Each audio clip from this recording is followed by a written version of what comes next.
অনেক অনেক বছর আগের কথা, যখন মানুষের ঘরে বিদ্যুৎ বলে কিছুই ছিল না, প্রচণ্ড গরমে মানুষ খুব কষ্ট পেত। কেউ হাত পাখা দিয়ে বাতাস করত, কেউ গাছের নিচে বসে থাকত। সেই সময় এক ছোট্ট গ্রামের এক কৌতূহলী ছেলে ছিল। তার নাম ছিল রাহিম। রাহিম সবসময় একটা কথাই ভাবত, কেন আমরা নিজেরাই বাতাস তৈরি করতে পারি না। একদিন দুপুরে সে দেখল একটা পাখি তার ডানা ঝাপটাচ্ছে, আর তখনই তার মাথায় একটা দারুণ আইডিয়া এল। পরের দিন থেকেই সে কাজ শুরু করল।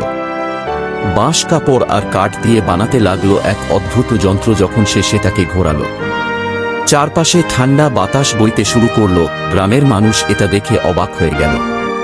তারা বিশ্বাসই করতে পারছিল না। সময়ের সাথে সাথে বিজ্ঞানীরা এই আইডিয়াকে আরও উন্নত করলেন, আর এভাবেই জন্ম নিল বৈদ্যুতিক পাখা, যা আজ আমাদের ঘরের প্রতিটি কোণায় ঠান্ডা বাতাস এনে দেয়। আজ আমরা গরমে আরাম করে বসে থাকি আর উপভোগ করি সেই শীতল হাওয়া।